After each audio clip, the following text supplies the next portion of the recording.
live yet. We are live now, and I make the post on PWS. The post is out. We are live.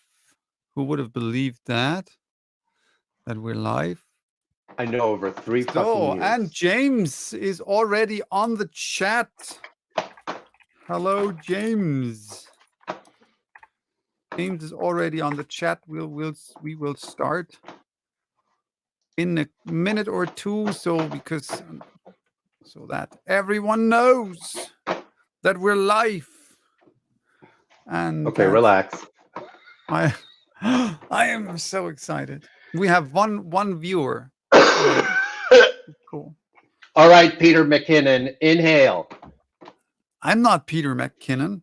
I am by far not as good as Peter McKinnon is, because he's really good. He is. He is. Good. He just has a different style, and his whole vision. But his videos, I mean, his production values of the content he puts out is awesome. Yes. And his videos are really entertaining. I don't really learn too much about photography, and Amy's on the chat as well. Hello. Can Amy. we do can I turn on my cam now? You can turn on your cam now, because we did that, and I have to turn on my cam. And we're live in Conversation. I forgot. In Conversation 28 on February 29th of 2020. And Heiko is on the chat. Hello, Heiko. We don't, as you might have imagined, as you might have realized, we don't have a new intro yet, because during our hiatus, Fern changed his URL, and I lost my hello, Steph is on this chat as well, and I with my data crash last year, I lost my After Effects project, so I have to rebuild that all. But it doesn't matter. We can do this also without an intro, I think, right? In Conversation 28, we will continue basically what we ended in the last In Conversation. We will be talking this time about gear. We will be talking about buying new gear, buying cameras specifically.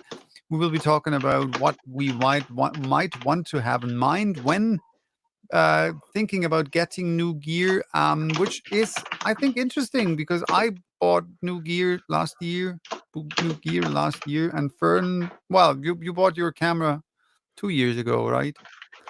I've had it. Yeah, I bought my camera December 26th, 2017, the day after Christmas. Day after Christmas. Well, then it's been a while. For me, it was a really big adventure, but I think I will be talking about that today, because I never really did any kind of research before buying any kind of camera, right? So that was the biggest. No, I never did that. Last year was the first time that I really did research, and it was really exciting. So that's. Oh, you mean before, not this new camera? You did do research. I researched the hell out of that camera. Okay, yeah. Oh, okay. That's why I was a little freaked out. And Roy is on the chat as well. Hello, Roy. So for all of you who haven't watched us before, who don't know what this all is about, now. My name's Pete. I like pictures. With me in this conversation, my friend Fern, friend and fellow photographer Fern Fernando. You can find his photography on his Tumblr, which is allthingsfern.tumblr.com, and also on his website. Fern, what is your website? Fernando-socorro.com. Fernando? Here, actually. Socorro.com. Oh, I was going to do that, but that's okay. Yeah. Well, I'll put a banner, because we can do that. Put a banner. Fernando-socorro.com. How cool is that? So this is oh my Fern's website. I don't have a website, but I have a blog, which is tvwoom.tumblr.com. That is tvwoom.tumblr.com. You can find my photos. And you also have an Instagram, Fern, I think. I heard. Fernando-Socorro-art. But I rarely post on there. Socorro-art. And my Instagram and honestly, photo, but really everything I post, it's interesting because, so this is actually a whole topic, maybe. No, wrong. I think I've talked about this before. I signed up for the online course, The Art of Selling Art, which really good, I have to say. Along the way, I discovered that the way he sells art, Jason, and the way he promotes it and the kind of stuff he does, the recommendations as to finding where you fit, finding how you're going to sell, finding who you contact. And I've talked about this before. Finding your voice. I mean, it's not just about the selling, it's also telling your story and all this stuff. And what I kind of have known for a few years, and finally just like, is that my art, my photography, for the most part, especially what I'm most known for and what I really like to do a lot, if not necessarily the most, is the abstract architectural urban geometry stuff that doesn't fit. It's very rare to see that kind of photography. Like if I go to the local art galleries, or if you look up art galleries that sell photography, because there's a lot of art galleries that don't even sell photography. I cannot believe that the only photography museum in San Francisco, by the way, is closing. Anyway, there's no photography museum in Madrid. I don't know if there's one in Berlin. I don't know if there's one in Munich, which is horrifying to me. But so anyway, the whole thing is with one of the things I realized, I have my website, which I keep taking stuff out of and keep reducing. And then I still haven't I'm not completely ready to just start promoting. Tumblr is my playground. Tumblr is where I experiment, where I post stuff that doesn't necessarily move me or anything, but that I kind of like. And sometimes, I post the goofy stuff. I post, oh, we're excited, InConversation. I post the jumping dog. Yeah, I insult Pete. Yeah, I don't know why, because there's no reason. But Instagram, I the whole idea of selling your photography and stuff. But again, I don't make photographs usually that are what people jump all over and go insane about. Artists and some people do appreciate it. It's not that it's bad photography. I'm not saying that. I have a photograph made by you on my wall. Yeah, no, I know. Wow, that's the one I took to you. Yes, and I will never forget. Yeah, the skeleton. Remember the ¿Cómo se llama esto? The critiques that we did. Yeah, it looks like you. Remember the critiques that we did, that I snuck that one in and I snuck the other one of the Nike dress. Remember that? And I didn't tell you it was mine, and I had to stop you because I was crying, because you were just like, oh my God, I think this is wonderful. I'd hang this on my wall, blah, blah, blah. And I was sitting there going, oh, fuck. Not that it wasn't great to hear that. So anyway, that's just so you know. I mean, if you follow me on Tumblr, I wouldn't necessarily go to follow me on Instagram too, because a lot of what you're going to see on Instagram, which I post maybe every 2 weeks now, is already been on Tumblr. So you're not going to see anything fresh and new, because I'm old. Heiko doesn't have to say it now. Have been spoken quite a while. Hello. Yeah, hello. Okay, so don't follow Fern on Instagram. Right. If you're on Tumblr, do you use Instagram? Yes, I do. I have mine for like 2 weeks now, and I post old stuff that most of you haven't seen before because you were all too lazy to go through my archive. I'm sorry. No, I think I don't like to post I did like the first couple of photos, the same ones that are fresh on my Tumblr or were fresh on my Tumblr.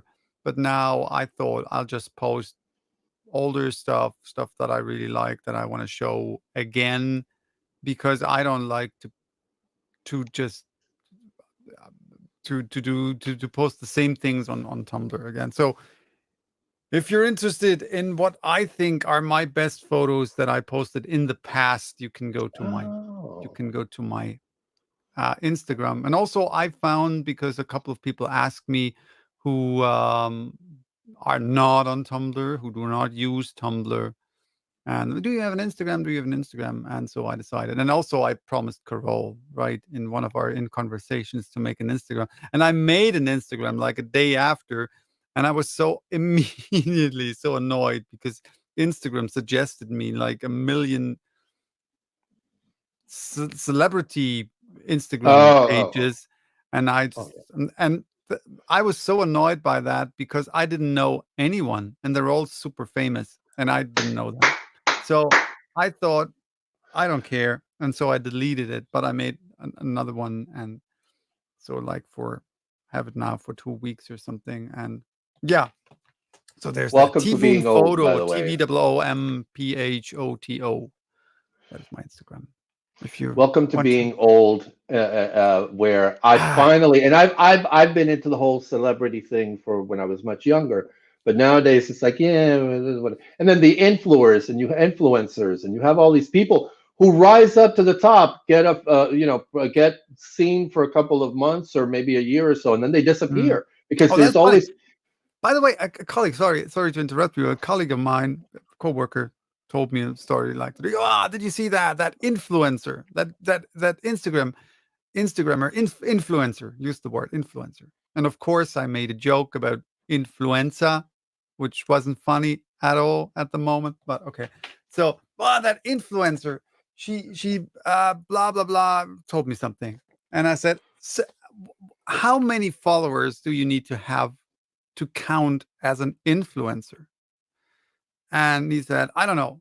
And so we checked the Instagram and it was like a specific amount. And I said, okay, I have more than, not on Instagram, I have more followers than her. So I'm apparently also an influencer, which he found pretty amusing because I don't influence anyone. But yeah, so when are you an influencer? What does that even mean? Well, it's interesting because I don't know if you know, or if any, and I'm not following the election campaign that much now, but part of the influencer thing, especially on Instagram, maybe on TikTok, maybe on Snapchat, although Snapchat has kind of petered out. But influencers are people who have all these followings who eventually have some sort of, I mean, usually some sort of communication to a certain degree with their audience. This is the way I see it. And eventually their numbers get really big. Oh, and then what happens is with a lot of these people, or with some of these people, is like on YouTube, like Sean Tucker, like Pete McKinnon, like the Northrops. You know, they wind up sometimes being sponsored, or they promote a product, and then the company contacts them, so they become a spokesperson. It's that same kind of thing, and in YouTube, it's the same thing. I would say the people that I mentioned, the Fro Knows, what's his name? Yeah. You know what I'm talking about. Absolutely. No, I'm not. Yeah, I'm not talking about YouTube. But I'm far from being an influencer on YouTube. But I don't and that's the thing. No, but the influencer thing, who's the billionaire, Bloomberg, he actually paid some influencers a certain amount, I don't know how many thousands of dollars, to promote his stuff on their Instagram accounts, so But that isn't that more honest than buying bots? But okay. I don't wanna go down that rabbit hole. yes. So the whole thing Okay, has become. let's talk Um, about let's go to the topic, not talk about politics. Well, no, but this is a very interesting topic because it goes back to then It is, what we were talking about before we started. right. How do you choose who you follow? Who literally does influence you? Because these people, the Ted Forbes, who I no longer follow, and no longer, I actually subscribed to his service and was whatever the $5 a month or whatever it was, because to me, for a while there, he was providing me with information that was very useful. And so I didn't mind, because a lot of these people, here's the thing, sometimes I get asked, does it bother you paying? But people like Ted Forbes, people like Sean Tucker, like the Ted Northrups. Forbes, for those of you who don't know who Ted Forbes is, he has a YouTube channel called of the Art of Photography, Yes. and which I personally, I'm not subscribed. I unsubscribed his channel because for other reasons. It's probably the same reason as you, because I don't get any more information from him than I already have. So, but that's the great thing about YouTube, I guess. But here's the Yeah. thing, and I think that fits perfectly to the topic when we think about, or when we talk about buying gear. Um, Yes, thank you, Roy. Roy writes on the chat, I thought you guys were Yes. going to discuss here. That is exactly what we're going to do. And I think it's a very, very interesting um, thing to think about, because when I started doing research on which camera to buy, after I decided that I will get a new camera last year, it's amazing how many different viewpoints you get, even on sites that I know a couple of photography sites that I frequently visit. I know a couple of YouTube channels that I frequently check out if I need information, and you have like 10 10 opinions, and they all go into different directions, right? And this is I what I learned by doing research, for getting for which camera to buy, was to read between the lines, right? To learn what is, because no person that, or no site, no YouTube channel, no whatever, is in any way even remotely unbiased. And I think Of this course. is what what the biggest learning part for me was, to distill the important information for me, because I think, and this is, I think, a very fascinating, we live in a very fascinating time, because I think that in this day and age, when thinking about buying a new camera, specifically a new camera, the question is not anymore which camera is any good, or which camera will give me the best image quality. Go into the photography shop of your choice and grab any one camera off the shelf. You'll have a camera that will give you amazing image quality, or at least the possibility to take amazingly good, technically speaking, amazingly good photos. I think in this day and age, it's rather a question which camera fits my personal shooting style the best, which camera will give me, for these specific types of photographs that I want to make, or these specific photography scenarios, let's put it like that, the best results. Which camera is the easiest for me to get the results that I want? And only a couple of years ago, it was okay. This camera will give me the best image quality, and I have to adapt to use this camera. I have to change, and I have to find a way how my way of taking photos will squeeze the best image quality out of that camera. Now it's a thing, okay, which camera do I have? Do I need to get to that fits what I want to do the best? And this is because quite a lot of people ask me, why did you get, because for those of you who don't know, last year I bought this thing, the EOS 90D, which is an APS-C, so crop sensor DSLR. Lots of people told me, yeah, why did you get a DSLR? DSLRs are dead. There's no.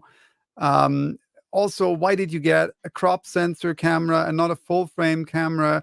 The 90D is a semi-professional DSLR, so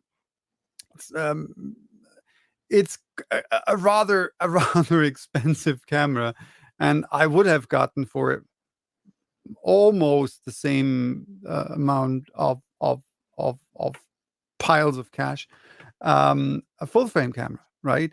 And so people ask me, why didn't you get a full frame camera? You will get better image quality from a full frame out of a full frame camera, and of course there's no question that a full frame camera, a current full frame camera,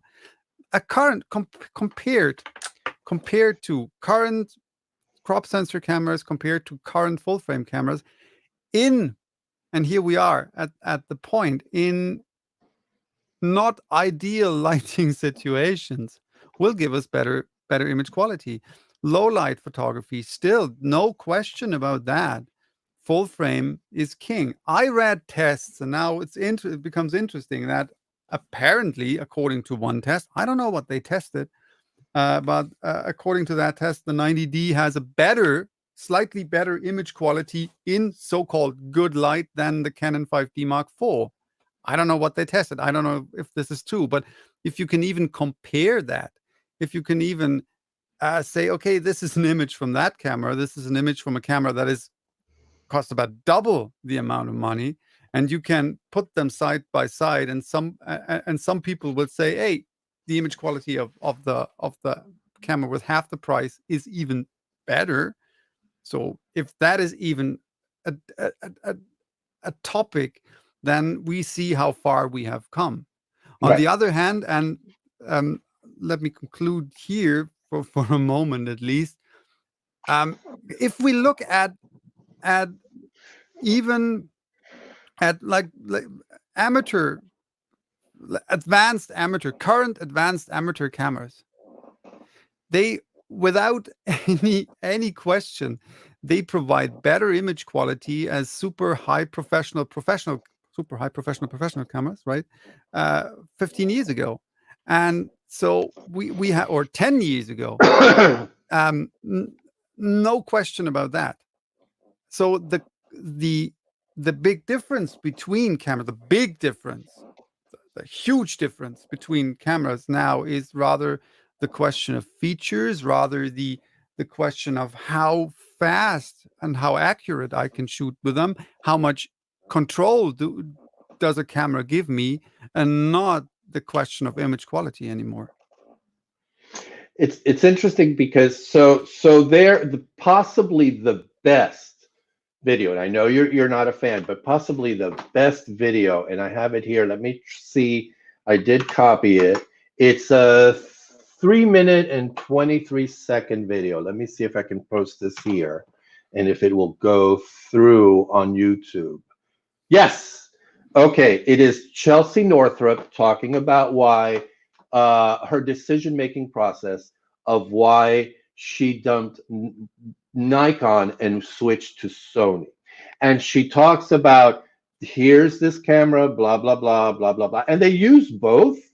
And then there's also another video of her and Tony talking about how one of them prefers the A7R3 or uses the A7R3 as opposed to the A7R4, which is the newer one that just came out recently. But that video is superb to me because it's very brief. It's like, here's this feature, here's this thing, here's this thing, here's this thing. And then there's the plot twist at the end, the surprise ending, where she comes out and says, but I chose this one because of this and this and this and this and this. So it goes back to exactly what you were saying, and for me, it's interesting because I'm the same way. I mean, my first DSLR was my baby, my D50, which I just bought because I was selling it for $200 and I think the case, which I didn't keep, and an extra battery, yada yada. So I'm like, sure, I'll take it. But that kit lens, I say it all the time. I still love some of those pictures. They're not maybe as sharp and all this stuff, but there's still something about them that I love. Then my second two cameras was the D5500, which I researched a little, but I basically just went to Rockwell. Ken Rockwell. Don't say that Ken name. Rockwell.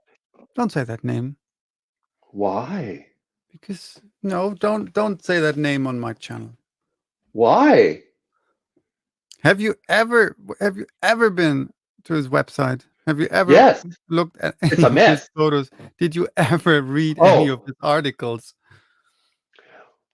His photography is Ken horrifying. Rockwell, and we'll end the discussion on Ken Rockwell with, he said we should P mode because P stands for pro. That is what Ken Rockwell said, and he wasn't being sarcastic. That is what Ken Rockwell. I'm not going to discuss Ken Rockwell.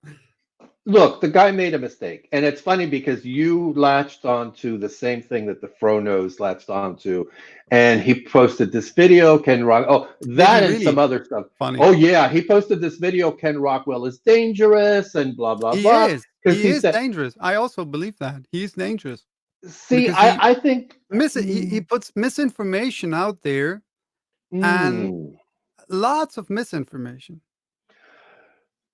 Not okay. All right. So let me finish with what. So it's, of all people, Chelsea and Tony, I had this video. This was about 3 years ago, saying, so and so said this, but here's the truth about Ken Rockwell. Yes, there are mistakes. One of the things I do agree with is he has a lot of outdated information.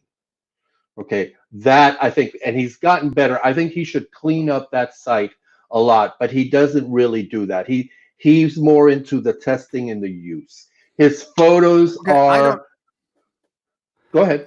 I don't say that. See, I think you know that, and I just want to make it clear. I don't think that you have to be a great photographer to be a great photography teacher, or even a good photography teacher. You don't even have to be a good photographer or a photographer at all to be a photography teacher. These are two different things. But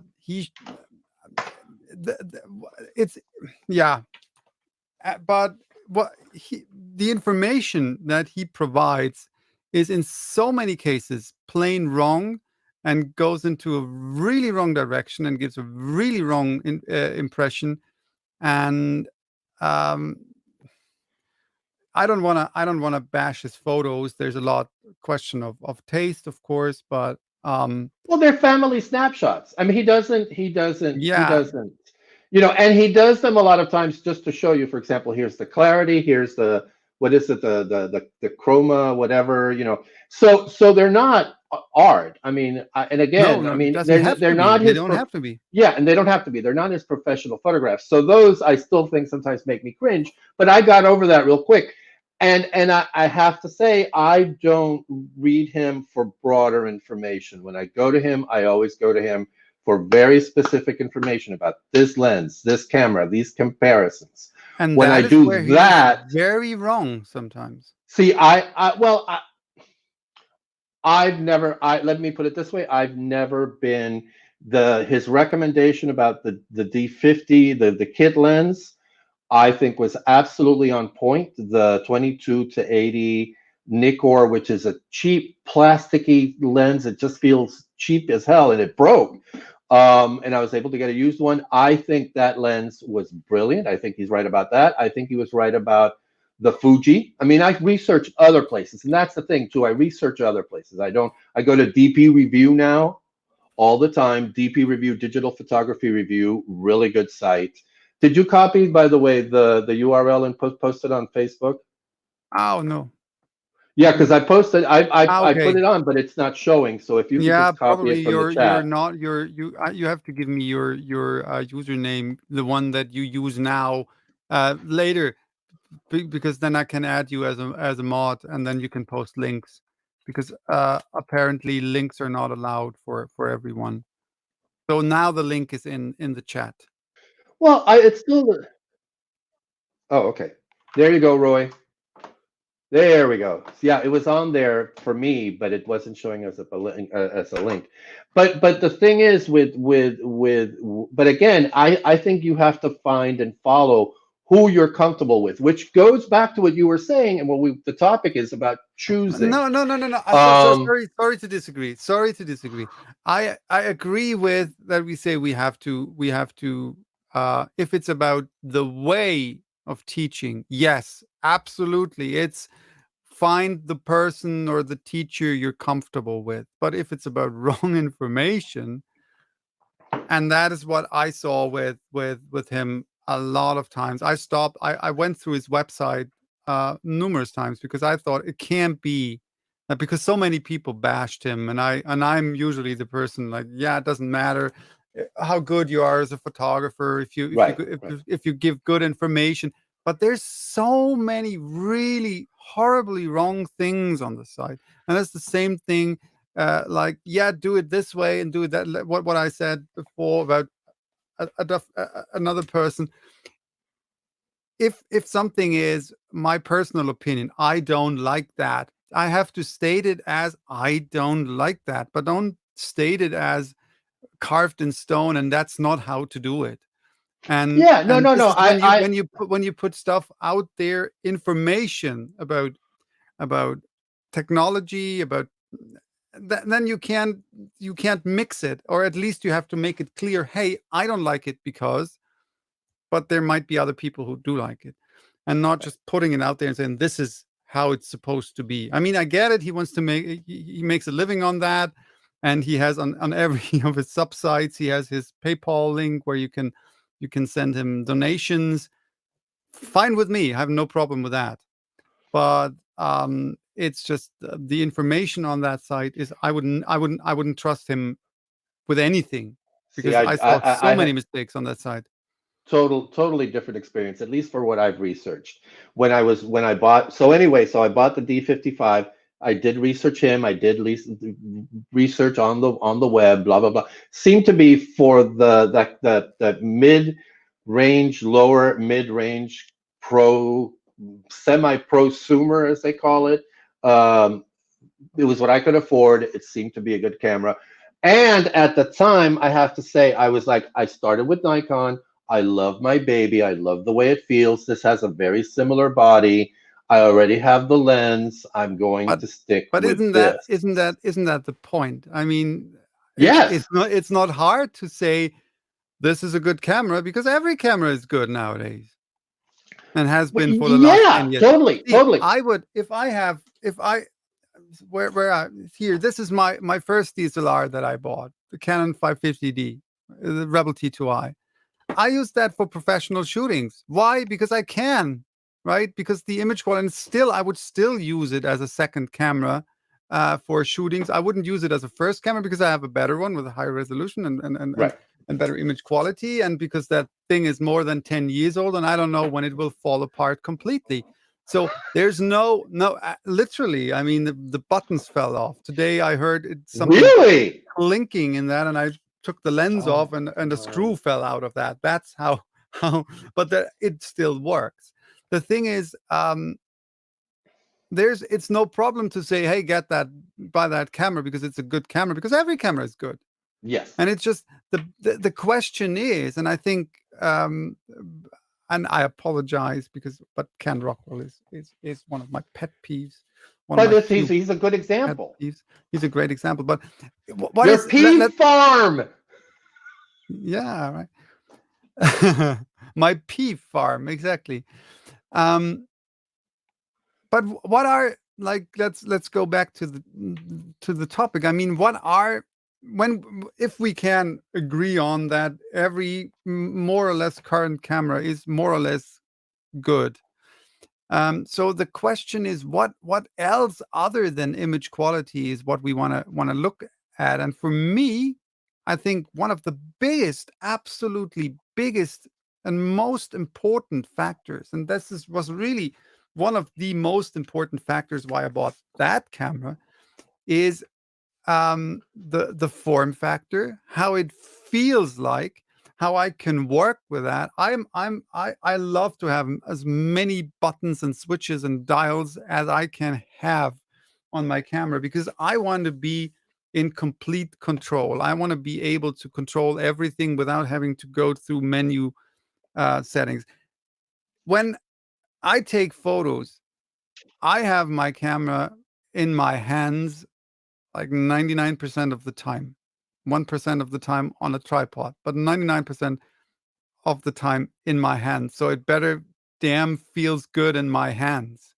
So this is the thing when you go into this, the first thing that I would do is to go into a shop and take the camera in my hand. That is when I went. I didn't buy that online, even though I probably would have gotten it like $5 cheaper or 10, not more, because it was Right. Yeah. pretty Yeah. Yeah. new Yeah. Yeah. back then. But I went into the shop and I said, I want to, I want to touch that camera.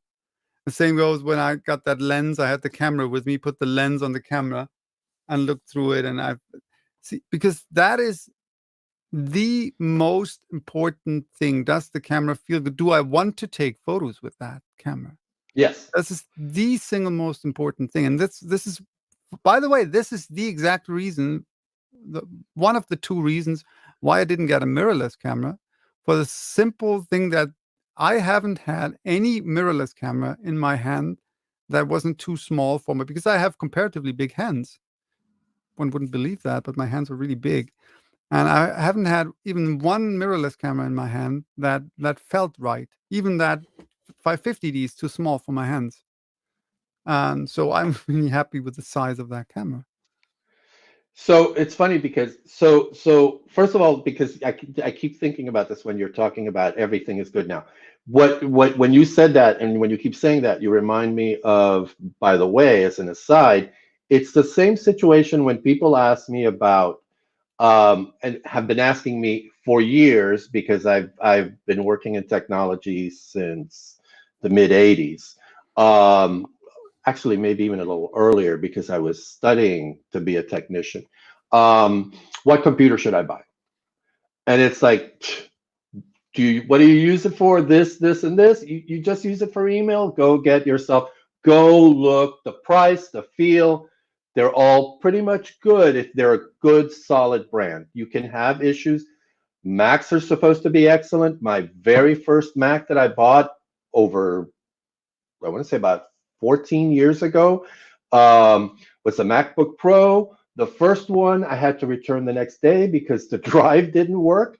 And the one I got back was in the shop for over a month because the screen and the keyboard died. However, the little white MacBook, lovely. One of the best computers I've ever owned. So, you can have all kinds of, again, with cars, the same thing. I bought a Pinto, 1980 Pinto. To this day, love that car. I think of the 8, 10 cars that I have, and hadn't owned a car in like 25 years since I moved out to California. Still my favorite car that I've ever owned. It was stick shift, it was cheap, it was small, it was zippy. I love that car. That said, that goes back to your comment about it. All of these products are good. However, you can get a bad one too. The only time I've ever owned a Sony TV was the Sony Trinitron, late 80s.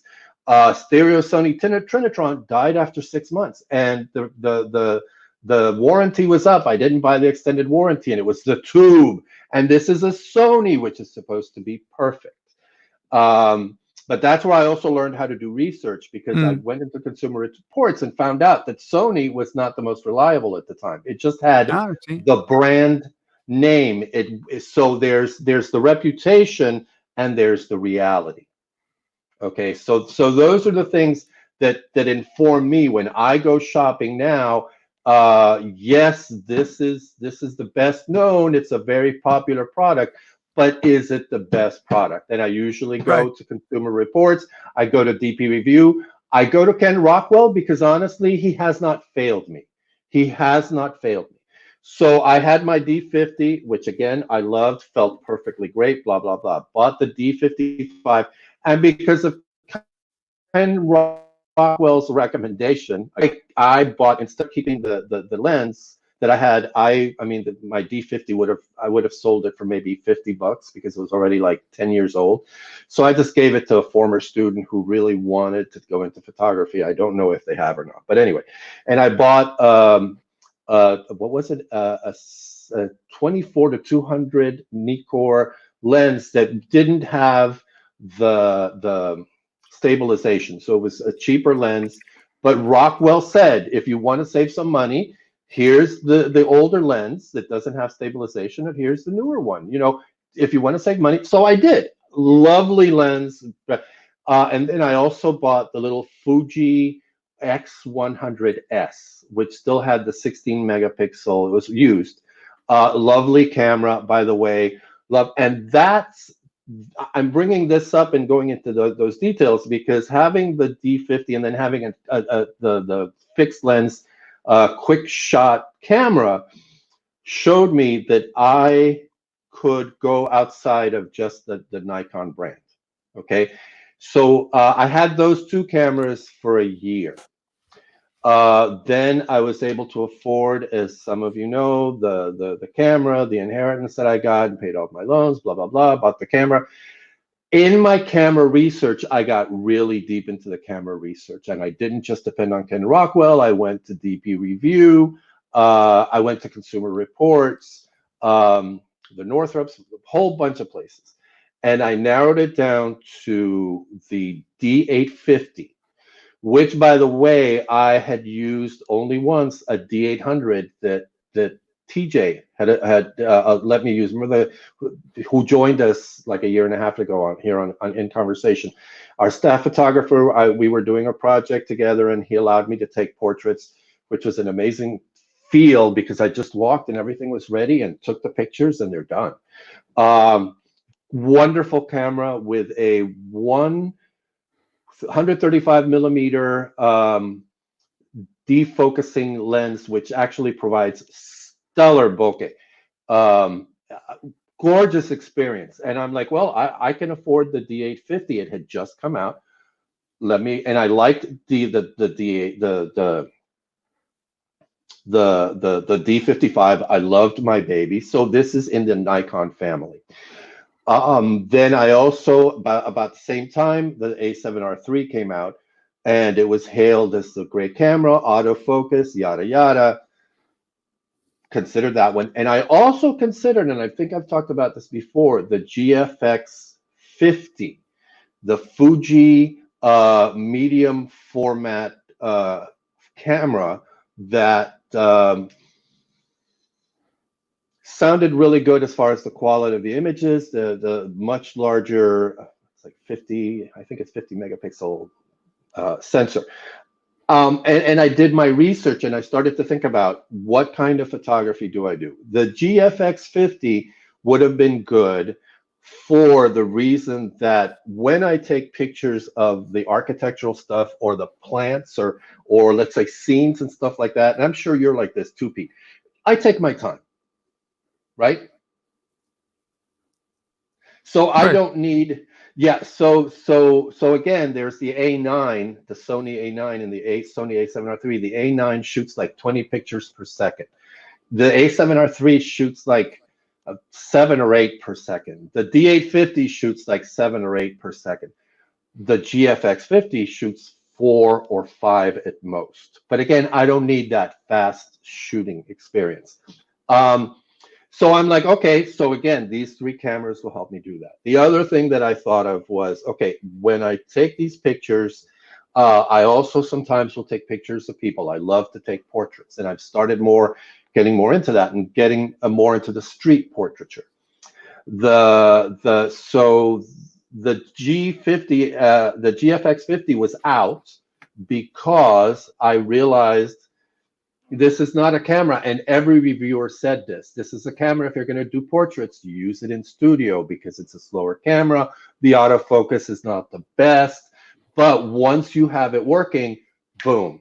The other thing is, and I'm glad you brought up the knobs, because JTM Portland, in his post about the asking the question about the XT4, one of the things he said was, excuse me, on the Fujis. The Fujis have all these knobs. It's wonderful. And again, I loved the Fuji, the little fixed frame 35 millimeter camera. I loved it, and I liked the knobs. But that was one of the things that got the Fuji out too. I shoot almost always. I shoot with pretty much the same settings, and there's a few settings depending on what I'm shooting. But I 99% of the time, if not completely, I shoot aperture priority. Boom. And I have my ISO set at auto. Boom. I rarely make any changes to any of that. So the whole knob thing and that feel, the GFX was out. So it was between the D850 and the Sony. I did what you did, Pete. December 26, 2017. I walked into Mike's camera. I get nervous thinking about this because when I walked in, I'm telling you, I was so nervous that the tech, who is the salesperson who has become my camera guy. I mean, I always, when I go to Mike's, I always go to him. I walk in and he walks up and he's like, "Can I help you?" And I'm like, "Dude, I'm freaking out." And he's like, "Don't freak out." He's wonderful. "Don't freak out. What are you looking for?" "I'm looking for a D850 or the Sony A7R III. I'm freaking out, dude. I'm freaking." I was freaking out. He eventually talked me down, and what was really good about him, it was, and again, this is part of the choice thing too in the long run, because I also, in that process of choosing, found the perfect place for me to go where I feel comfortable.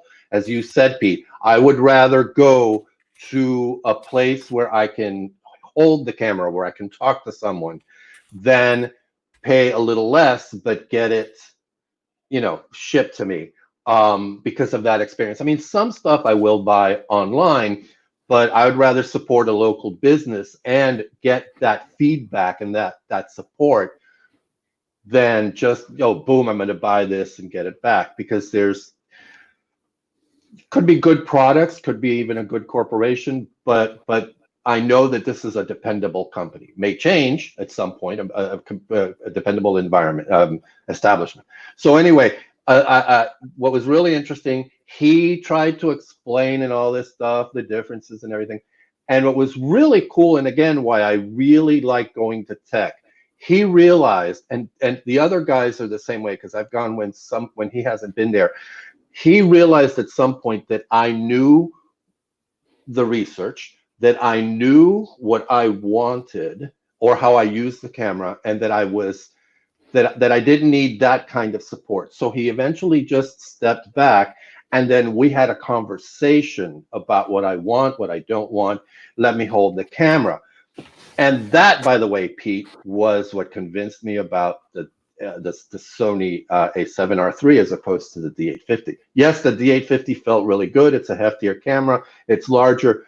But going back to your point about the not doing research, one of the things that I realized when I started to really seriously think about getting a good pro camera was, and I posted this on Tumblr, I am going from a very, I don't want to say amateur, but, non-professional piece of equipment to something that is professional. I am going to be getting better glass. I am going to have to learn a new system. Even if I had gone with a D850, this was a whole new experience that I would have to learn, as I think of it, as looking through, seeing the way the camera feels, seeing what the camera sees. I would have to learn everything new. So no matter which brand I chose, didn't matter because I would have to learn everything new. I would have a new lens or new lenses and so on. So I was open to it. Could have been Canon. And I honestly, the D850 or whatever the equivalent of the Canon was, but again, because I was familiar with Canon, I mean with Nikon, I figured I'd stick. It could have been anything. So that I wasn't averse to exploring. But when I picked up the D850, it was that heft, and it was so heavy. And then I picked up the Sony, and immediately I'm like, I'm home. It doesn't. I mean, the ergonomics, as Chelsea points out in her video, I recommend it. Don't feel quite as good as some of like even Daniel's D5 that I've held a couple of times when we talked and stuff over on campus feels better. But I don't take pictures that often. When I do, I'm not always holding the camera, so it doesn't bother me. The menu is horrible, but again, I don't make very many changes, and you can create your own menu, which is what I've done on both cameras. They're exactly the same personal menu. So the choices that I go for, I know I have in my own personal menu. I've learned the operating system. The lenses are wonderful, and I'm perfectly happy. I can see, this is my second year, and I can see myself honestly owning this camera for another 3, 4, 5, maybe even 10 years. I mean, my D50 was 10 years old when I got rid of it, and it was still taking great pictures. So there you have it. I mean, that was everything that I chose. Oh, the other reason that I went over Sony, that was the other thing. The eye autofocus, the much better ISO and lower light, and the autofocus in general. Still, I think the other manufacturers, from everything I've read, are catching up. But their eye autofocus now even does animals, which I think is amazing. And I haven't done the firmware update yet. But I'm perfectly happy with my choice. And to be honest, I think I would have been perfectly happy with the D850 as well. And looking at Daniel's pictures with the D5, I possibly would have been really happy with that camera as well. Because like you said, goes back to what you said, they're all really good. Anyway, I'm done. All right. Good. Amy, we had a lovely chat. I saw. I wanted to go. Which is, I think, a very, very good question that Amy posed. No, that was the wrong one. That was the. No, darn. Where am I? Where is? Here we go. Amy writes, do you think brand loyalty comes to play? And I think brand loyalty is a very, very interesting thing, because we had James wrote was here, not so much brand loyalty, but I'm locked, correct that, locked into the lens mount. So you're locked. Which is a thing, because that as well, and I think that is also one really important factor to have in mind. I mean, there are people, and I know people who would never change from their system, because some say, well, this is brand XYZ is the best. I would never change to anything else because blah, blah, blah is the best. Canon users very often claim that Canons are the best because Canon has the best color science, which is an interesting claim, and it's even from what I read on the web, because I actually did some research on that. It seems to be really a wildly accepted thing that Canon has the best colors, whatever that might mean. It's also, of course, a matter of taste. But funnily enough, that only comes to play when you shoot JPEG, because when you shoot RAW, doesn't really matter anymore, because at least not so much. Well, and by the way, anymore. hold on. And in JPEG, I know this is true for the Fuji. I don't shoot, and I did try it actually, because even my older, the X100S, had the options where you can choose the kind of film effect that you use if you're going to use the shoot in JPEG. But so, and I know that all of the other cameras have some similar filters that will give different effects and so on. So yes, and by the way, the Tony Northrup did a super nerdy, in-depth, pictures with the different brands of the same, and then having people compare. And really, most people couldn't spot the manufacturer. Of course not.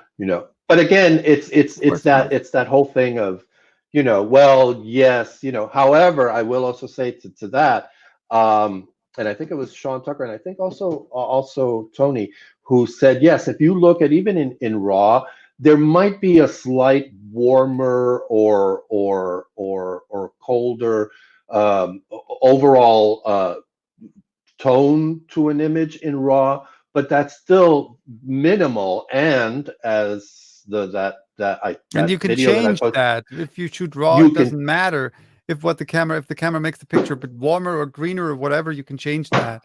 It's it's the thing. totally. But to continue that there are people who would never change because they believe brand XYZ is the best, which is, of course, it's their opinion. Why not? I would never say that they're wrong or never say they're right. The thing is, if you shoot, for example, I'm a Canon shooter because number one, the first DSLR that I got was a Canon DSLR. I got used to it. So I know the menu system. I know where everything is. I know which it took me like 2 days to learn that new camera. Not everything, because this thing has a million more features than the old one had. But I took that camera in my hands and I was able to take photos with it because I know what all these menu things mean. I know what this feature does and what that feature does. And I think this is rather the question of brand loyalty than you say, because, well, I'm used to it. I know that my camera will, or that, for example, in my case, I know that Canon cameras will provide this or that amount of quality. I know that I'm happy with the quality. So why would I even change if there's not something drastic that another brand will give me? That was for me the case when I changed from this 550D to the 700D 5 years ago. It was simply because, well, I know Canon. I'll stick with Canon because I had to, because I didn't know how long this camera would still hold, right? Well, another 5 years passed, it still takes photos, but whatever. So this time it was different for me because I really I'm not married with or to Canon. I really took time and I really did lots of research, and that is why I wanted to talk about that.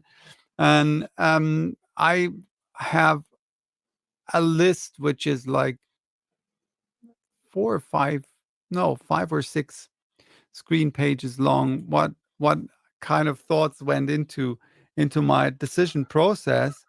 Really? Which of course it would be way too much, but to boil it down, and maybe this is kind of a bit the core of that discussion. Number one, I mentioned it, right? Image quality. I don't think that in this day and age it is really for, unless you're really a professional who has to rely on squeezing the last bit of image quality in every situation or in specific situation. I mean, if you're shooting underwater, you need a different camera than when you do sports or action photography or wildlife photography, or you mentioned it, studio photography. In the studio, as a studio photographer, you usually, depends on what kind of photos you do or you make, right? But you usually don't need a super fast burst mode or whatever, right? You also don't really necessarily need usually the absolute best low light, cleanest pictures, cleanest images in low light, because you usually shoot with flashes anyway, right? Of course, dynamic range, blah blah, whatever, right? But if you're a pro, you will get the best camera because you want to be suited and for every situation.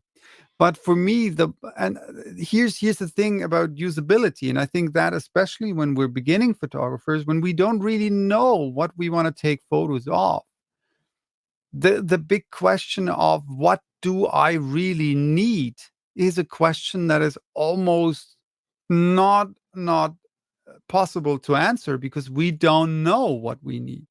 After 10 years of shooting with DSLRs, with Canon DSLRs, I knew what I need, right? And so I made a list of what I really need in a camera, what I need in a camera. Then I made a list of what I want in a camera, and then Oh I my made a list of God. what is nice to have. And indeed, full frame was a thing that I said, yeah, it's nice to have. If I get a camera that has all the other things, that everything that I need, which isn't so much, which is good image quality. Check. Every camera ever right now, right? That is, then the most important, I don't think we have mentioned that yet. I think the single most important factor, which is a factor that we usually don't want to talk about, but the single most important factor is budget. I can have the best, there can be the best camera ever. If I can't afford it, who cares, right? So budget is a thing. And while doing research, I read, I think it was in a YouTube comment, pretty interesting comment. And at first glance, I said yes, totally. And then when I thought about it, I thought, no, I have to I see things a bit differently. That person wrote, the only three questions you have to answer when buying new gear is, do I really need it? Can I afford it? And will I use it? And if you answer any of these questions with no, then don't buy it.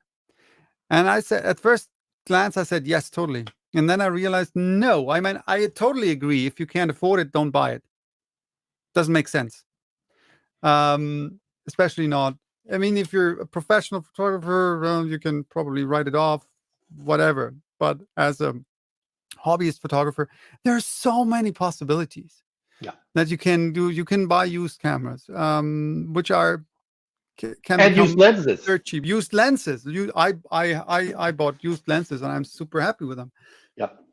But what I do not agree with is, what I absolutely also agree with is, will I use it? If I say I won't use it, why would I buy it? So this is the biggest mistake that I made in the past, buying stuff that I will never use. And I can proudly say that with all my photography gear, I use it all. And this is another reason, by the way, why I decided to get a Canon APS-C DSLR, because I love to get cheap lenses. And there's a plethora of cheap lenses out there for Canon DSLRs. I got this, like, for example, where is it here? This 35 millimeter Yongnuo f2.0 lens for like $80. Which is supposed to be a really good lens. Wonderful lens. Annoyingly loud, annoyingly slow autofocus, but image quality really good. $80. Brilliant lens. Love this lens. Use it all of the time. But what I do not agree with of that list is, if you don't need it, because in many cases you don't know whether you'll need it or not. And I made this thing when I changed from the 550D to the 700D. And the 700D, which I gave away, which was also a reason why if I would have kept the 700D, I probably would have changed to a different system, because I would still have had the 700D. But okay, whatever. And the 700D had a flip screen, or has a flip screen. And I thought, I don't need that. But well, it has it, right? So who cares? I'll take it. And I would never ever buy a camera without a flip screen again. And I looked at Really? mirrorless cameras that have these and how do you call them, that you can flip up or flip down and Yeah, flip yeah, yeah. slightly to the bullshit. I would never I would never ever give my camera with a flip screen away. It's so wonderful to shoot from angles that you cannot reach. Really? I would, and as I said, I would have never thought that I'll even use it, and I use it all of the time, shooting from above my head, really from the ground. I'm getting old. I can't. If I get on my knees, I don't get up anymore, right? So I can, not as bad, Wow. but sometimes. But it's really, this is the thing. I mean, of course, saying don't buy something that you know you will never need. But I said, okay, why? I will probably use it from time to time. It didn't cost extra because it was in the camera built in. But so sometimes it's I don't need that is not really a reason to not buy something, at least in my personal opinion. So I got a couple of things that same. uh, Here was for me one of the bigger reasons was also super important reason for me was that this camera has a 100% viewfinder. So the other DSLRs that I had like 90%. So the picture was always a bit bigger Yeah. than what I saw Yeah, on the yeah, yeah. viewfinder, which is annoying. Like, Yeah. fuck. And this is finally I see what I take. And finally, I can call myself a real photographer because I don't have to crop anymore. Because that is what I learned, that real photographers don't crop and pose. That's what I learned Whatever. from a real So, photographer who has a really expensive camera that is double expensive as mine. okay, now And you're he just also being a has dick. very expensive lenses. But So anyway, I want to backtrack to James's being loved by this lens system. I know, being locked. Sorry. Um, that is part of the point that made me open up um, to any possibility of any camera sorry, manufacturer. I'm sorry. Can we? Go ahead. James posed a super cool question. I think that fits perfectly well right now. He wrote, "Does getting new gear refresh your enthusiasm for photography?" No, I say yes. It depends on no. what it is. For me, it Uh, was not the new camera, but new gear. Like, for example, super wide angle lens that I got 2 years ago. Amazing. I can do stuff that I couldn't have done before. So I think the question is this something that allows me to do things that I yes. wasn't able to do before?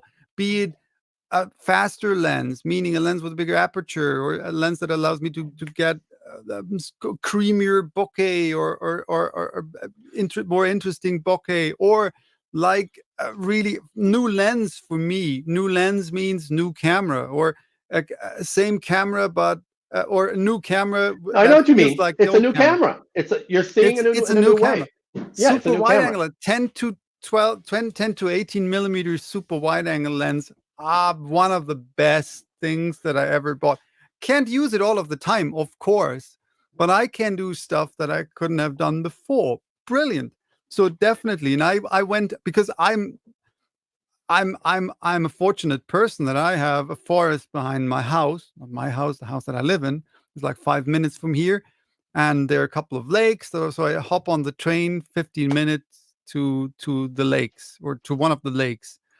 I've been there like a million times, and I've photographed every tree like 300 times. And now I go out there with a 10 to 18 millimeter super wide angle lens, and I can take photos that look super different. I find new angles, I can find new spots that I can take photos of, or telephoto lens. You can take very different photos with telephoto lenses, even landscapes. This is something, if you're like me, mostly landscape photographer, telephoto lens opens new doors. You just have to walk through. It takes a bit of time experimenting with stuff. So that is definitely for me new gear.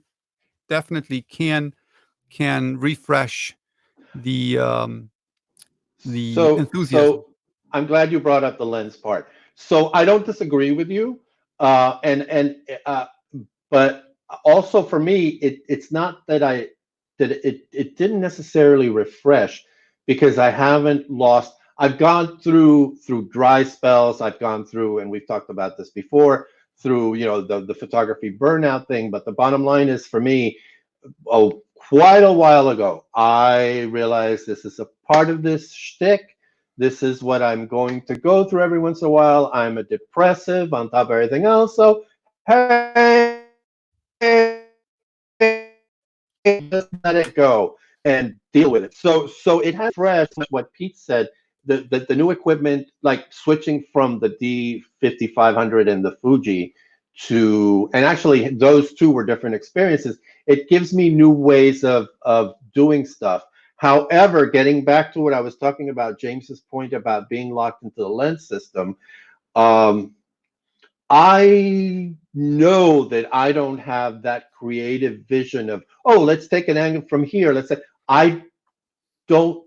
Very rarely do I have that. So I'm perfectly happy and have been, even when I had DSLRs 40 years ago and then about 20 years ago. I've always had the one zoom lens, which gives me enough of that flexibility, and that's how I shot with my D50, with my D55.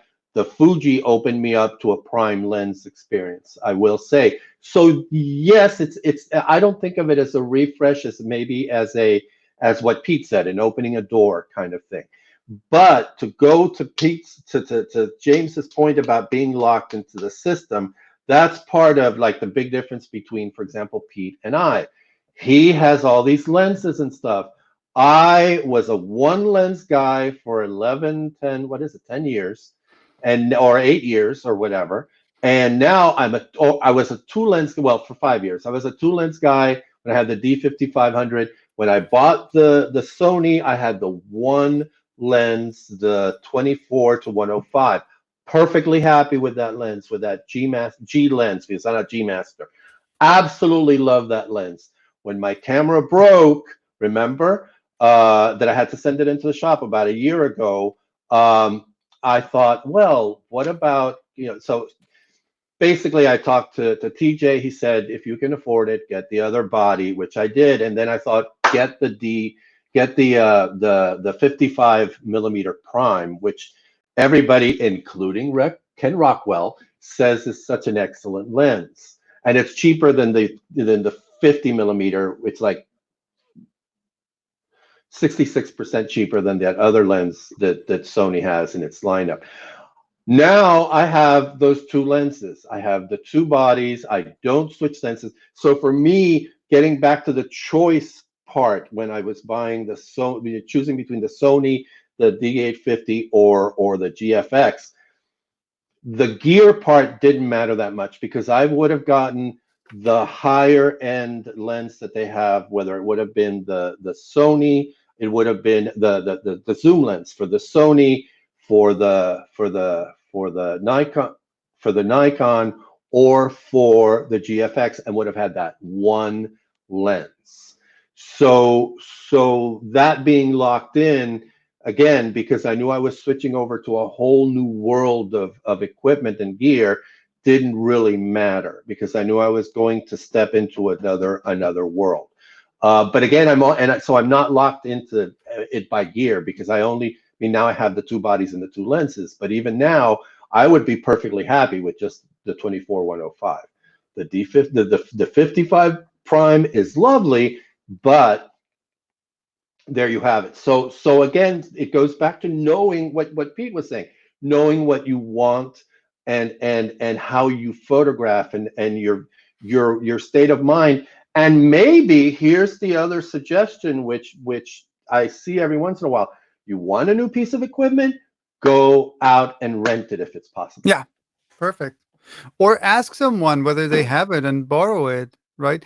See, there's a coworker of mine talked about camcorders lately. And she said, yeah, I really want to have a camcorder, blah, blah. And so what do you need, right? What is it that you want to have? And she described what she wanted to have, and I said, okay, I have one, and funnily enough, it's here, like a really small one. They still make those? Yeah, it's beautiful. I know. I'm kidding. and I said, well, I can borrow it, right? Or I can not. I can. How do you say borrow it? No, she borrows it from me. Yeah, whatever. So I brought it. Lend it to you. She lent it to you. I can lend it to you, right? You can play with it, and then if you like it, buy one, right? If you don't like it, then you. So and same went for me. Like I once borrowed a lens that I wasn't sure. Loan, thank you, Amy. I borrowed a lens once, or loaned a lens once, that I wasn't sure whether I wanted to get it, and played with it for like 2-3 days, and I realized, no, it's not. I don't need that lens. So, and there's so many shops that you can rent stuff, which is really not expensive, and especially like when you think about getting a lens that costs like a couple of $100, or a camera that costs a couple of $100, couple or of $100, $1,000, $1,000, 1,500, 2,500, right? 5,000. I mean, you go to, what is it, the Zeiss Opus and all these lenses that are manual on top of everything else. I'm sitting there going, manual? Fuck no. Oh, it's not that bad.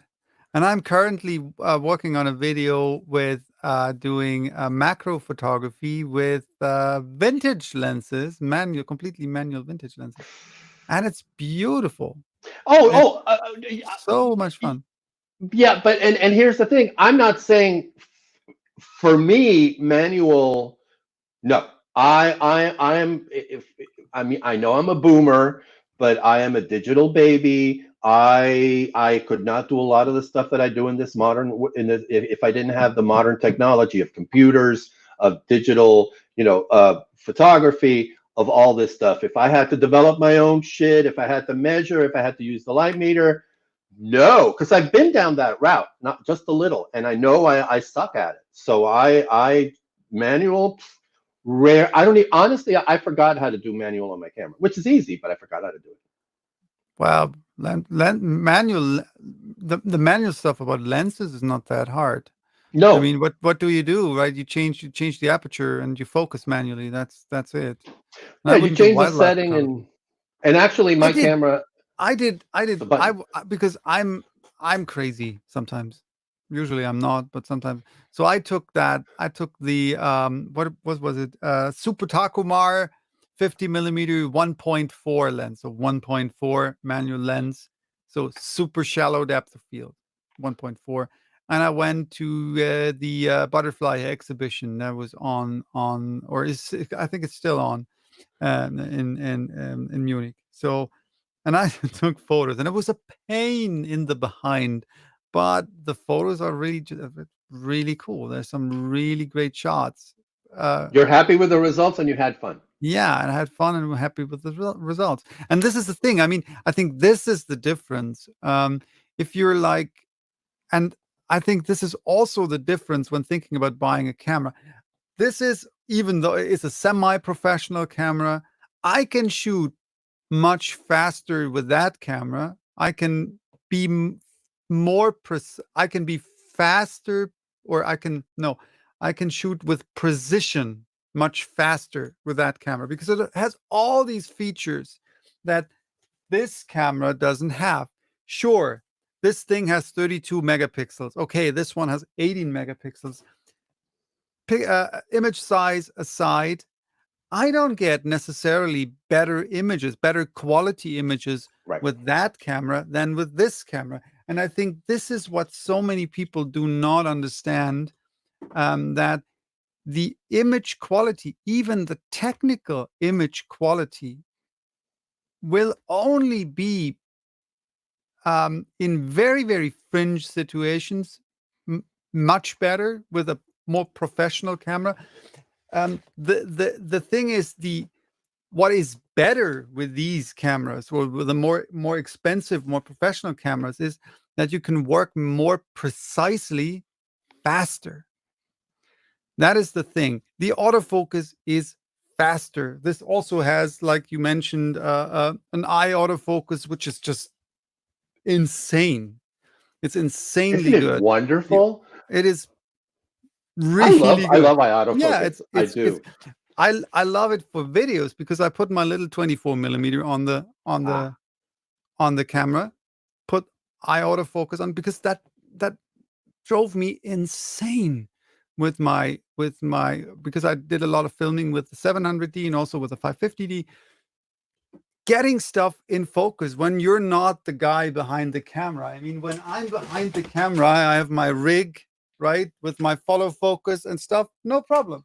But when I'm the guy who's in front of the camera and have nobody to film me and to pull focus, it's virtually impossible with in if it's a bit darker, right? So if you have to, because you have to have at least like f5.6 or f8 to get everything in focus so that you don't have to manually focus all of the time. Now I can put this thing to f2.8 and the eye autofocus does the rest. I have no problem. So this is really also another reason video why chose that camera 4K video. I haven't really used 4K yet, but that is just it makes things so much easier. You have to invest time, of course, and this is also something that I learned pretty fast. That many beginners, I was super completely overwhelmed with that amateur camera. And so if you don't know anything, there's nothing bad to not know anything, or it's not, but it's sometimes it's you will not use a camera. I didn't use this camera to its full potential because after it took me like 5 years to really learn that camera because I didn't know anything about digital cameras before. And then I changed to the 700D and I learned more and more and more. And so now I think I really kind of rode this camera to death. So I don't know if there's anything I haven't tried with that camera yet. But so now this is the new adventure. So this one will last me for at least the next 10 years, I guess. well, So and it's funny because you said something. Oh, about the not knowing. So I look back at working with my D50, and I have to admit, my SLR cameras, the one 40 years ago and the one 20 years ago, which I don't even know they were cheap. I thought they were fancy cameras, but really, now that I know more about cameras, they were cheap cameras, yada yada. But still, I took pictures. Uh, the zoom lens. But with the D50, I take a look at stuff now and I think, damn, I didn't know what I was doing, but I still took and even now sometimes right. I'm just gonna take a picture of this. Okay. But there's the flip side to that too, of what you said. It's like you're still learning the camera. The D50, every once in a while, I would go back and look at some of the manuals and look at Mm, some of the videos, tutorials. My camera now, I've had, well, after I hit my head, I had to relearn how to work it because completely forgot how it worked, but which was scary as shit. But there's always that learning process, and going back to that question about the gear spark, it, for all of us again, and for all of us it's different, but I think that being able to see in a new way. But the other thing is, and we've been talking about this, Pete, my style hasn't necessarily changed, and I do have a style. I do have a darker black and white, higher contrast, shadowy, creepy. Why not? Depending on what I take pictures of. Style, your style has changed in your images because we talked about this recently, but it wasn't so much. Or let me put it this way: was it from having the new camera? Because we did talk about that, or was it mm. from your taking a look at pictures and going, "Oh, maybe in post I can do this"? Because we did talk about that, but I think we talked Mm. about it more personal. Hit it. It's I think it goes back to the question of whether new gear can spark the enthusiasm again. And for me, it was not that I got the new camera and then there was the new enthusiasm. It was the other way around. I found my enthusiasm for photography again after, and I think we talked about that in the last conversation, because I was shortly before just giving it up completely, right? And so I refound my enthusiasm again, and then I meditated on what can I do to, or what do I have to do. Oh, and Cedric is on the chat. Hello. um what can I do to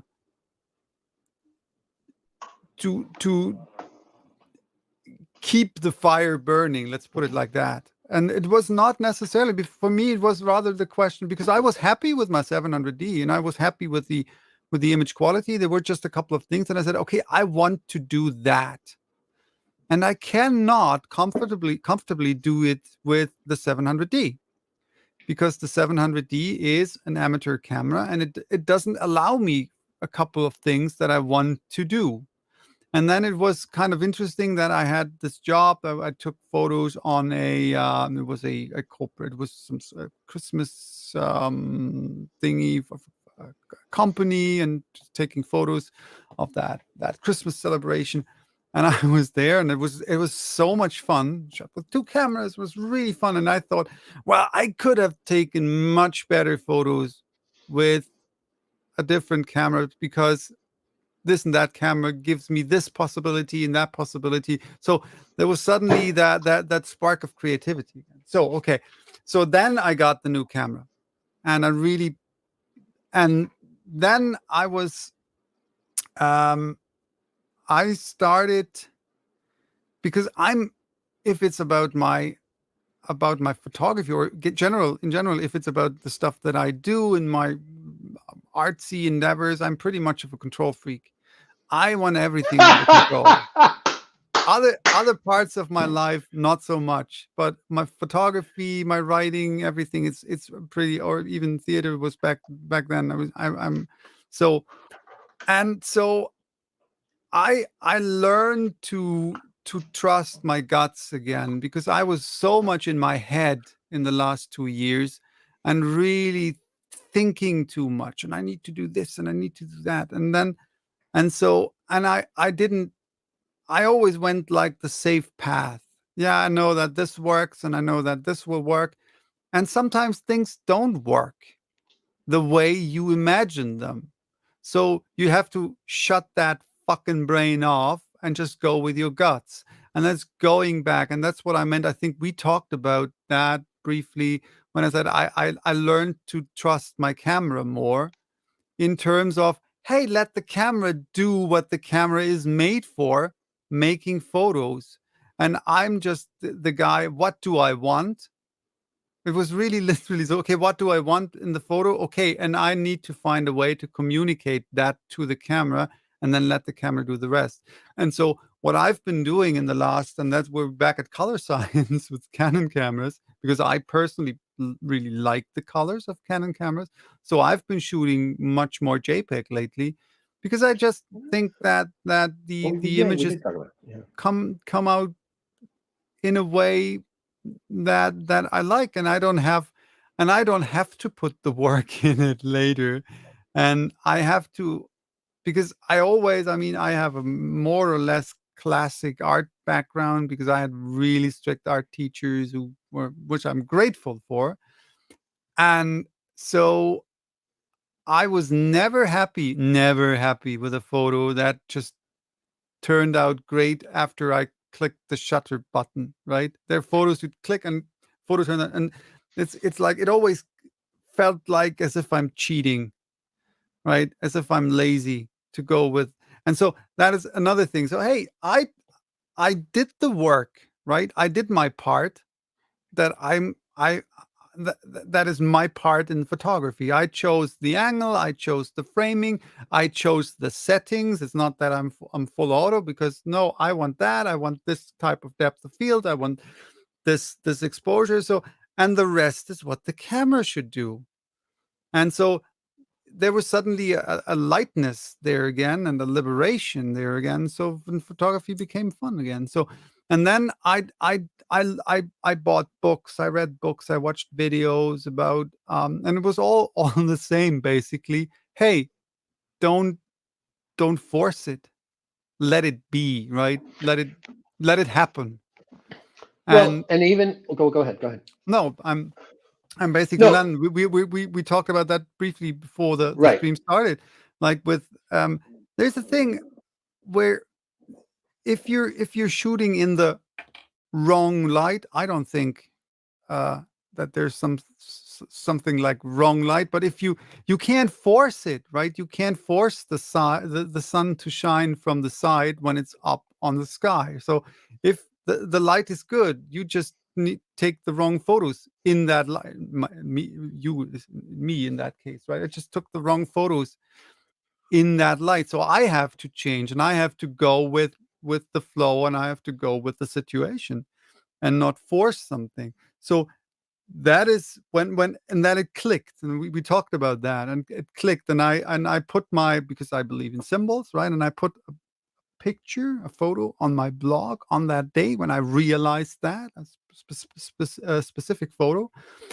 And funnily enough, a person that I don't think we ever talked before, know this person for like, I don't know, 6 years, following each other's blogs, never really talked. And this person sent me a message about that photo, and talked about the light in that photo. And I said, okay, see, no coincidences. So that's the story. So anyway, the you went back. Oh, I was going to say something and I forgot. But the bottom. Oh, that's what it is. See, to me, um, even in post, and I've talked about this all the time. That to me, the in the and by the way, we're in an hour and a half. Yeah. And do you see the comment by Cedric? No, no, Okay, because you wait. What was it again? Wait, I can. because I. Oh, double break and definitely new toy. Oh yeah, no, totally. Yeah, I mean, it depends, and again, how it can spark, and how, but it goes back to also how you work with the system, your style as a photographer, how it can influence what you said, because uh, anyway, the po I'll follow that thought with what Cedric said. It can open up. I mean, I still have my same style, but the fact that I have the Sony now, I do things differently. But I've also learned a little bit more about how I work with camera raw, and I'm constantly exploring. But the control freak thing, the pictures talk to me. The Mhm, final pictures talk to me, and I, yes, have a specific, I don't have presets, but I do have a specific way that I do the photographs, that I process them. But the bottom line is, sometimes I'll look at the picture and go, oh, let's try this, let's try that, and then that leads me down in a new direction. The best example I can give is, I read an article about 6 months ago that talked about how vibrance was such a great tool, and for a long time, I had been using um, ramping up the saturation and this mhm, and the vibrance just a little. And after reading that article, it's like, and talking to Daniel, I thought, oh no, let me try pushing up the vibrance and the saturation just a little. And what I always do, I mhm, mean, I'll always, sometimes, not always, but sometimes go in and mess with the sliders for the colors and so on. And I like the pictures, which is, I'm in a way, I'm where you are now, where I like what I'm doing now more than what I was doing before. I like what I was doing before, but there's just a different colorness to mhm. your pictures and mine. Actually, it's where Yeah. basically in the same thing. So it could also be about just discovering, which to me really goes back to what we've talked about so often. That all of this really is about exploring, about learning, even if sometimes just rereading the manual, just rereading stuff that we already know, or watching a video. In your control freak thing, it's about, you never know. You just never know when something is going to and spark that Mm. creativity that Cedric was talking about, that James asked about. And gear is a lovely way. I can totally see it. Me, I'm not into gear, and I'm happy with my two lenses, my two bodies for years. I don't see myself getting anything new, although I'm tempted. But actually, the Fuji 100 X, the new one that came out, that sounds really awesome, and it's a really great Mm. camera. The little 35mm fixed, but I don't need it. I perfectly have what Right. I've got, and that would be another piece of equipment. No. But that's So anyway, also I'm done. that's a funny thing, because I was, when I did research on the 90D, um, I stumbled over articles on the web test sites when I read, like, because there's this, I don't know if this is a German site, it's sort of a meta test site where they link to all sorts of tests about a specific thing, as not only not limited to photography or cameras or whatever, like everything. And Oh. so I found, and I read lots of tests, and there were a couple of sites that listed, which I found, of course, it makes sense if you know what that all means, right? And it's the 90D was listed as not good, or not so good for landscape or portrait photography, which Oh. is just plain BS, for the simple reason that if you know why it's in there, I mean, yes, crop sensor cameras are, or full frame cameras are usually listed as better for landscape and for portrait photography, for their they're not, the sensors are not that noisy, you have that seemingly shallower depth of field, which is not true, because the sensor size has nothing to do with the depth of field, but you have to use longer lenses to whatever, right? So yes, effectively you have a more shallow depth of field on a crop on a full frame sensor, because you have to get closer, whatever. So, and you have a more wide angle. This is the only thing that really makes sense on in that, because you have um, you can have wider angles usually, with which is sometimes what you want in landscape photography. But you can do I have like a super wide angle on my crop sensor, and my 10 millimeter wide angle is like a 16 millimeter on a full frame, which is just wider than you would shoot normally anyway. So the camera is not good for landscape, or not good for portrait photography. It's just there are some cameras that are for specific landscape photos, and for specific portraits photos you will probably need not need yeah we will probably need a different camera, but you can take great and amazing landscape and great and amazing portrait photos anyway. Of course, with every kind of camera, it depends on the lens. And for my purposes, this is even the perfect portrait camera, because that is what the most portraits that I do are like in during events. And what I need during events is a super fast burst mode, because I want to take 5, 6, 7, 10 shots in a row. And that is sometimes, yes, these cameras exist. The 1DX3 exists, but it costs like 8,000 euro, which I can't afford. So, um, and the 1DX doesn't have a fucking flip screen. So if I had to choose Oh, between the 1DX and that camera, I would still choose the 90D because of the flip screen, because that is what I use all of the time for taking photos. and that So, is so funny, because the hold on, because I when you mentioned the flip screen and about the needing and wanting and whether you should buy it if you need it, the D5500 had a flip screen. I don't think the Fuji X100 didn't. The Sony I have now does have a flip screen, but it only does this way and this way. It doesn't do this but it doesn't do that either. The flipping, like yours does the full flip around, and you can. But honestly, I never used the flip screen. I don't use the flip screen. I don't look through the LCD at all. I love looking through the viewfinder. Yes, yes, totally. So again, I mean, it's But I something that's still there, use it but it's for unusual angles when I can't look through the viewfinder. see, And I use I don't unusual angles.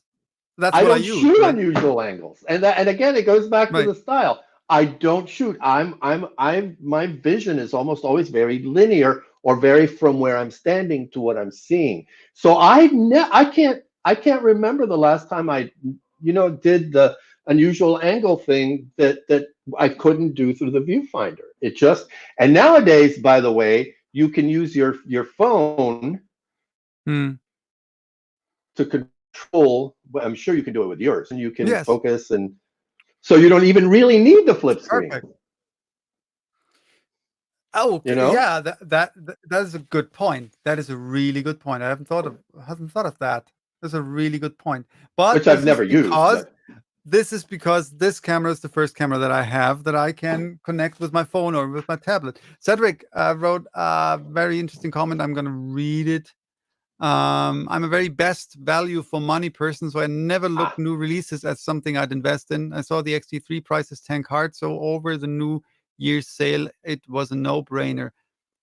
Um, oh yeah, and having Fuji. had an X100 for 9 years, Fuji has always been a brand that I considered. So absolutely, same with me, by the way. And I thought a long time whether I'd Yeah, rather buy the 80D, the what is the predecessor? Is that the word, predecessor of the 90D? yeah, But the 90D has some significant improvements, not in image quality, funnily enough. It's also very interesting. If you read different tests, there's also something that I learned.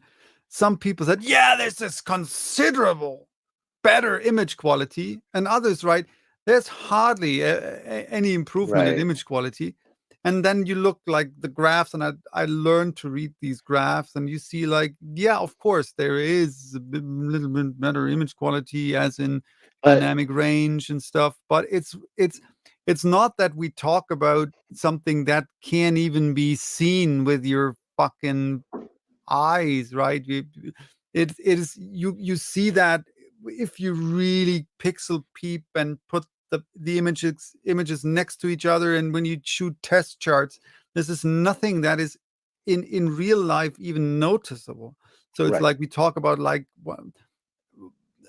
1/10 of an f-stop difference or something, right? In some situations, better situations, if we go more low, if we go more into low light, then of course. But that's when I really had to laugh when someone, yeah, ISO 1600 and higher, we slowly start to see noise with the 90D. Well, I'm So glad. Okay, what? so wait, so to Cedric's point about the D700 and the Fuji, first of all, yes, used camera. I big fan. The Fuji that I had and the D5500 were both used, not the Sony, because that was new because it just come out. So that's a wonderful way to go. And again, I think we talked about it before you got here, but the renting is also a Mm, lovely way to test stuff. But the feeling for the enjoying the one camera and the ergonomics of the XT3, but the feelings for the D700.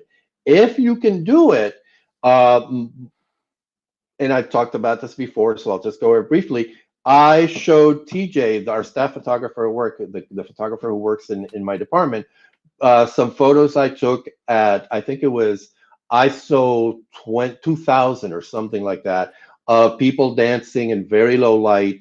And he has, or he still has the Nikon D800 was the camera that he was using for everything, for events, for studio, because he also does studio photography. Um, and when he saw my really, for the kind of low light and high ISO, when he saw the photos I was showing him and people dancing, so there was motion, he was like, you know what? I love the D800 because and I've had it for like 5, 6 years now. I'm more than doing new camera equipment that the company that the campus, of course, will pay for. I need something for events that will give me the kind of quality that Sony has. So he went out and bought and they paid for the A7R3 and I think 3 of the high price GM lenses. So he's got that set up. However, that's what he uses for events. When he's doing studio, he still uses that lovely D800 with the 135 millimeter defocus high bokeh lens, which is considered one of the best portrait lenses, and he loves. So if you can have both, again, you know, for different kinds of stuff, which is what I actually do with my camera. I have the 2 lenses, same camera body, but the 2 lenses. Don't need any more gear, don't need anything, but it's up to how what you enjoy and what fires up. Getting back to James's point, what refreshes, I love that idea, what refreshes your mojo, basically, what refreshes your love for our beloved art. And I'm not saying anything more because it's an hour and 45 minutes, Pete. I have one surprise downside. No. Because with flip screen thing, and I totally agree, because I just imagine it. If you say, okay, we can connect it with the phone or the tablet, but then I have to do this, which is pretty uncomfortable. If I have my flip screen, I can just yeah. Right. So, and also setting that up is always not. But totally, if we're in certain situations, it's even better. And I use that. And what you think? You know what's really brilliant? I connect my tablet with the camera. I take photos and I can show the photos that are on the camera on my tablet. It's absolutely brilliant. You don't have to tether with a wire anymore. No. And I can shoot directly to the tablet. Brilliant. Yes. So anyway, this is also something I would never ever buy a camera again that doesn't have Bluetooth or Wi-Fi. And so what I think that I will do is that the next camera that I will buy, which will probably be in 5 years, 6 years, 7 years or something, will indeed be a mirrorless camera. But I will maybe even go to a different system. I don't know yet, of course, because I can't look into the future, what will be in 5 years. I don't know. But the thing is, I can still use this camera, which I can't or couldn't have done with the 700D because I gave it away. But what you said, like really having 2 systems and choosing the one that fits, and maybe even despite my big hands, having a smaller one that I can, with a little pancake lens, slip in my pocket. You just get used to it. I mean, for me, because again, like you, I didn't research heavily at the beginning.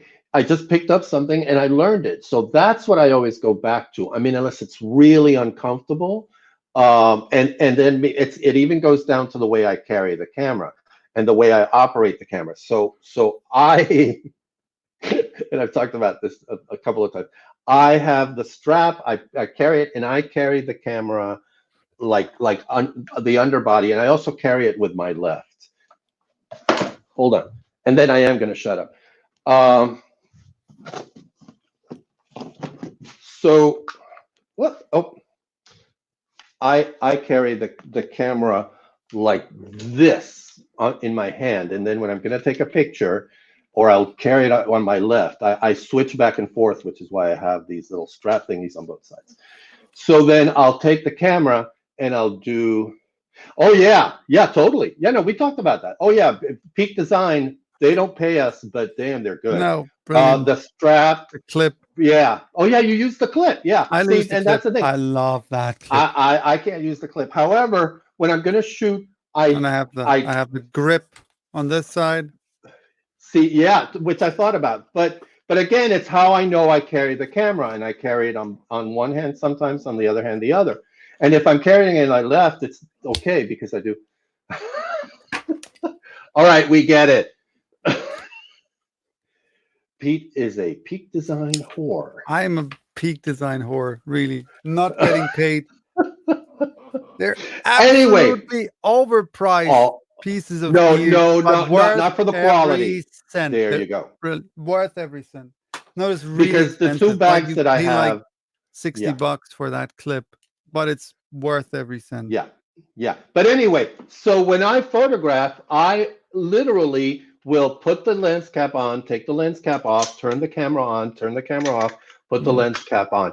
I'll take a, now if I'm doing like when I've gone to like some street fair or something, or like the Pride or something like that, I will maybe leave the camera turned on, but I almost always have, and I do have a filter, by the way. I have a that protects, but that's my process. So again, the whole thing about what kind of equipment you use and how you uh, that is a part of my process from the very first SLR I had 40 some years ago, where I thought, oh, this is a nice camera, and I do all of that. I do that, and I mean, I have spare batteries, but still, I turn the camera on, turn the camera off, and put the filter cap back on and off. So all of that ergonomic, and by the way, this doesn't feel that bad for me. It's a little limited, and I mean, it would be nicer, but I just do this. I mean, I just learn how to use it and learn how to see see with it. But again, that's me. Everybody has, and that's why it's so great. Getting back to your very first point, ditch the Leica for this. Right, Cedric writes, no, a photo reporter who ditched Leica for the Z6 just came back from the Gobi Desert by -40, and he's absolutely thrilled. So yeah, it's what you use the camera for. It's Also, what you because use. you mentioned Gobi Desert, this was also a really important factor for me. That because the 90D is weatherproof, weather sealed, and this is really, and I show you what happened, and I really what happened to my 550D, and because you laughed when I said that the buttons fell off, this is how the camera looks like. Oh yeah, And yeah, yeah. No, I remember you showed me this when you button bought it. fell Yeah. off. I have to, when I want to change lenses, I have to use a pen or something to get into to take the lens off, because but the camera still works, right? Still works after 10 years and mistreating it, and I had to glue parts back on the Take camera. take the Literally lens had to, off. yeah, I had to Take have, the. I'm kidding. I'm kidding. It's yeah, I'd have me. to I take don't. the lens off. Oh, dear. Anyway, So, Pete, but an still. hour and 50 minutes. I think we've talked enough. No, we never talk enough. No. No, we never. Okay, I'm done. Never I'm not talk saying enough. another word.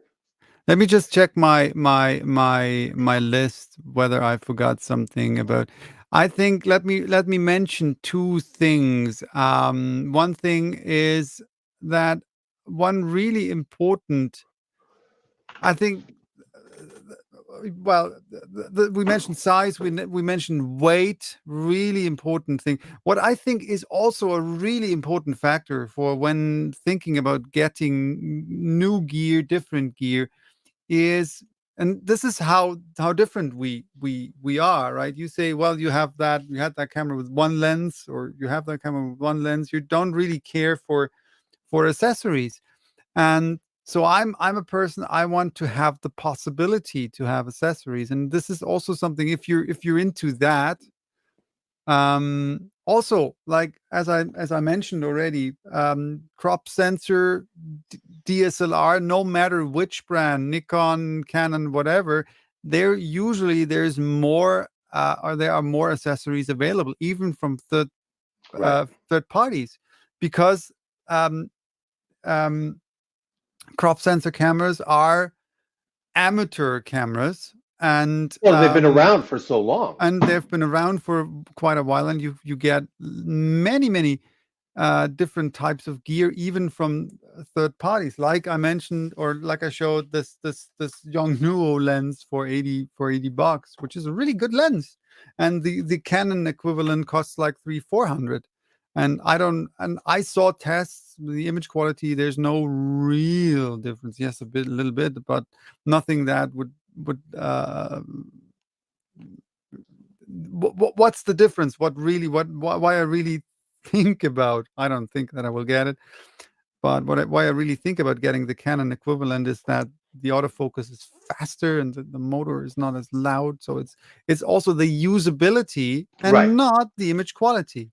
And I think this is what this day and age really brought us, that the image quality is the least, or should be the least, of the concerns, but it's rather really a question of what we want to do with the camera, usability, which features we want. And so I think that the question is rather, will I get the same quality for fewer bucks, or will I get something that is better, slightly better for the same amount of money? I think that is rather the question than the question, is this camera any good? So Totally. And by the way, the weather sealing, the D850 has, the Sony didn't. But again, I have never shot in rain. I don't, it doesn't snow here. It does, and I'm perfectly happy going, okay, well, the weather's bad. I'm not going to take a picture.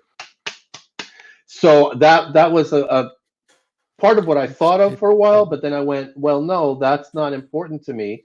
So again, that's why I mean, but it just depends on the individual.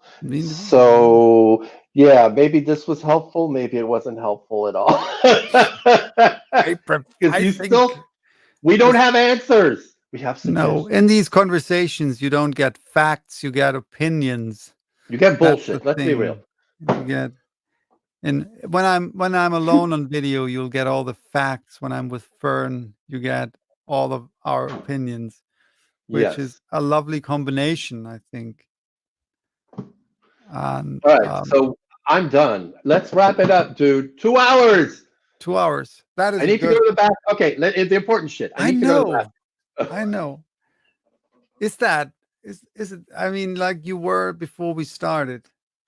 No.